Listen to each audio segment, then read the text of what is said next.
The dust cloud rising from the hooves of a dozen galloping horses obscured Daisy Dawson's vision as she clutched desperately at the reins of her borrowed mare. It was 1876 in Georgetown, Colorado, and she had made the foolish wager that would change her life forever.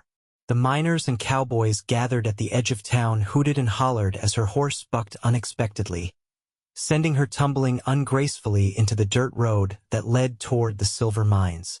Laughter erupted from the onlookers. Cruel, cutting laughter that stung worse than the scrapes on her palms and the tear in her new dress. His eyes were the deepest blue she'd ever seen, set in a sun-weathered face beneath the brim of a well-worn Stetson. "Try again," he said simply, his voice low and steady as he helped her to her feet. Daisy stared at him, taking in the lean frame, the confident stance, and the gentle grip of his hand around hers. He wasn't from Georgetown. She would have remembered him. "I don't know you," she said, suddenly aware of the crowd watching them.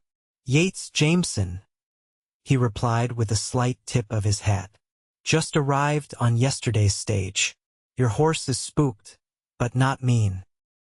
There was $20 at stake, nearly 2 weeks' worth of her father's pay for house calls and her pride, which at the moment felt far more valuable. "Show me," she whispered to Yates. For the next few minutes, he quietly instructed her on how to sit properly in the saddle, how to hold the reins, and how to anticipate the mare's movements. His hands were strong but gentle as he adjusted her posture, and Daisy couldn't help but notice how the men watching them had fallen into an uncomfortable silence.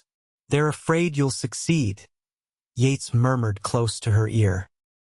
"That's why they left. Remember that." With newfound determination, Daisy mounted the horse again. This time, she felt more secure, more connected to the animal beneath her. She gave Yates one last glance before clicking her tongue and guiding the mare forward, slowly at first, then building to a steady trot toward the path that led to Silver Creek. The men's jeers faded behind her as she rode, focusing on everything Yates had told her. By the time she reached the creek, turned around, and headed back, she was moving with a confidence she'd never felt before. The mare seemed to sense the change, responding to her commands with eager cooperation. When she rode back into town, the crowd had thinned, but those who remained watched in stunned silence as she dismounted gracefully in front of the livery stable. Henry Miller reluctantly counted out the $20, slapping the coins into her palm with a scowl. She looked around for Yates but couldn't see him anywhere. It wasn't until she'd returned the horse and started walking home that she spotted him leaning against the post office building, watching her with that same subtle smile. "I thought you'd left," she said, approaching him.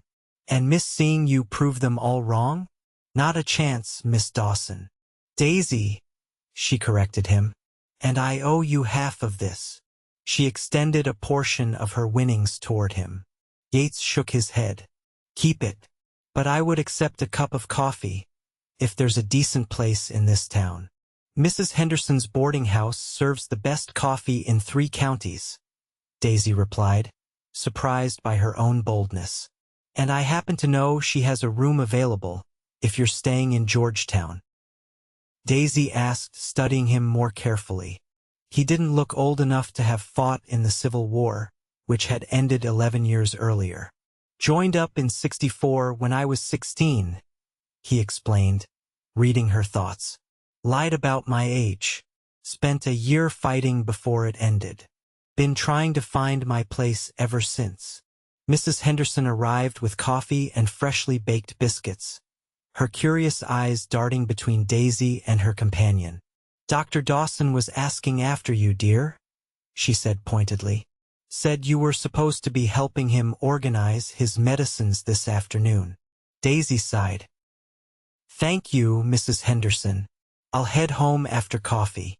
When the older woman had bustled away, Yates leaned forward. "Your father is the doctor here?" "Yes. He's been trying to teach me his trade. But—" She trailed off, unsure why she was confiding in this stranger. He doesn't understand that I want something different. And what might that be? Yates asked, his blue eyes intent on hers. Daisy hesitated. She'd never told anyone her real dream. I want my own business. A dress shop, maybe. Or a millinery. Something that's mine. She laughed self-consciously. That probably sounds silly to you. Not at all, he replied seriously. Everyone deserves to chase their dream. What about yours? She asked.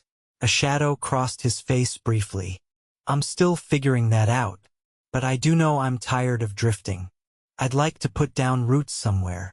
He glanced around the boarding house. This seems like a decent place. Their conversation flowed easily after that. Yates told her about his years working on cattle drives in Texas and his brief stint in a silver mine in Nevada. The whole town will be talking by morning, Daisy said with a sigh as they approached her father's house. A modest two-story structure with a small sign advertising Dr. Daniel Dawson, physician, hanging beside the door. Does that bother you? Yates asked. She considered the question. No, she decided. Let them talk. Most of them have never done anything interesting enough to be worth gossiping about. Yates laughed, the sound warm and rich in the cooling evening air. I like your spirit, Daisy Dawson. They stood at the gate to her father's yard, neither quite ready to say goodbye. Will you be staying in Georgetown? She asked finally. I believe I will, he replied. At least for a while. Mrs. Henderson mentioned the silver mine is hiring, and the company that runs the stagecoach line needs guards for the shipments. The stage guard position pays better, Daisy offered, and it's less likely to kill you than the mine. Good to know, Yates said, his eyes crinkling at the corners again. Perhaps I could call on you tomorrow? After I've secured employment, of course. Daisy felt a flutter in her chest. I'd like that. As she watched him walk back toward the boarding house, she couldn't help but think how different he was from the men she'd grown up around. There was a gentleness to him that belied his obvious strength, and something in his eyes, a depth of experience that made him seem older than his years. She was still standing at the gate, lost in thought, when her father opened the front door. Daisy? Who was that man? Dr. Daniel Dawson was a stern but fair man, widowed when Daisy was just 10 years old. Inside the house, as they prepared a simple dinner together, Daisy found herself telling her father about Yates's kindness when everyone else had laughed, his gentle guidance with the horse, and his interesting stories of life beyond Georgetown. He fought in the war, though he would have been very young, she added, setting plates on the table. Dr. Dawson nodded thoughtfully. Many boys did, and many came back changed. He gave his daughter a searching look. Be careful, Daisy. Men who drift from place to place often have reasons for not staying put. He said he wants to settle down, she countered. And besides, I only just met him. It's not as if I'm planning to run away with him. Her father smiled wryly. Just remember that your heart is precious. Don't give it away too quickly. But as she lay in bed that night, staring at the ceiling, Daisy wondered if her heart was already slipping beyond her control. The next few weeks passed in a flurry of new experiences. Yates had taken the job with the stagecoach company, riding shotgun on the silver shipments between Georgetown and Denver. The townsfolk had initially viewed their growing relationship with suspicion. Yates was an outsider, after all, but as the weeks turned into months, and he proved himself reliable and hardworking, the whispers gradually subsided. It was on a warm evening in late August when everything changed.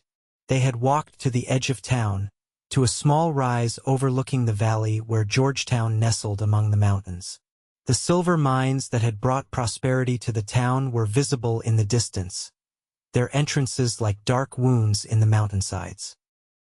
I see, he said, his expression unreadable as he invited them inside. In the parlor, Yates stood tall as he formally requested the doctor's permission to marry Daisy. To his credit, Dr. Dawson asked pointed questions about Yates's plans, his financial situation, and his intentions for Daisy's future. "She has dreams of her own," the doctor said. "A business of her own. What do you say to that?" "I say she should have it," Yates replied without hesitation. "I would never ask Daisy to give up her dreams. If she wants a shop, then we'll find a way to make that happen. Dr. Dawson studied the young man for a long moment before nodding slowly. "Then you have my blessing. But," he added, his voice stern, "I expect you to treat her with the respect and love she deserves, every day of your lives together." "I give you my word, sir," Yates said solemnly. They were married 6 weeks later in the small church at the center of Georgetown. The entire town turned out for the occasion, even Henry Miller, who had long since gotten over his lost wager. Mrs. Yates continued his work with the stagecoach line, while Daisy began to put her own plans in motion. Using the money she'd saved from helping her father, combined with wedding gifts, she rented a small storefront on Georgetown's Main Street. Daisy's Dressmaking and Millinery opened in the spring of 1877, offering the women of Georgetown fashions that had previously required a trip to Denver. Daisy had a natural eye for design and a steady hand with a needle, and her business quickly gained a loyal clientele. Yet, despite their individual successes, there was a shadow over their happiness. As their first anniversary approached, Daisy had begun to worry about the fact that she had not yet conceived a child. She hadn't spoken of it to Yates, not wanting to burden him with her concerns, but the question haunted her quiet moments. It was during one of his returns from Denver that Yates noticed her distraction. They were sitting before the fire after dinner, Yates with a book and Daisy with her needlework, when he set the book aside. "Something's troubling you," he said gently. "You've been quiet for days." Daisy hesitated, then set down her sewing. He had his father's blue eyes and a tuft of dark hair that Daisy was certain came from her side of the family. Dr. Dawson, who had delivered his own grandson, pronounced him perfect in every way. Parenthood brought new dimensions to their relationship. Daisy watched with love as Yates cradled their son, singing him lullabies in a deep, soothing voice. And Yates marveled at Daisy's strength and grace as she balanced motherhood with her continuing work at the shop, where she now brought the baby with her most days. Yates's reputation for reliability and honesty led to an offer to join the town council, a position he accepted with characteristic humility. Their family grew again in 1882 with the arrival of their daughter, Grace Elizabeth Jameson, a lively child with her mother's determination and her father's charm. The Jameson home became a gathering place for friends and family, known for its warmth and hospitality. Dr. Dawson, now retired from his medical practice, was a regular visitor, delighting in his grandchildren and in the happiness his daughter had found. "Your mother would be so proud of you," he told Daisy on the day of Grace's christening, "of the woman you've become, the family you've built." Throughout it all, through the challenges and joys of their life together, Yates and Daisy remained each other's strongest supporters. They faced difficulties of fire that nearly destroyed the shop in 1884, a harsh winter that cut off the town for weeks in 1887, a brief illness that left David weakened for months with the same unity and determination that had characterized their relationship from the beginning.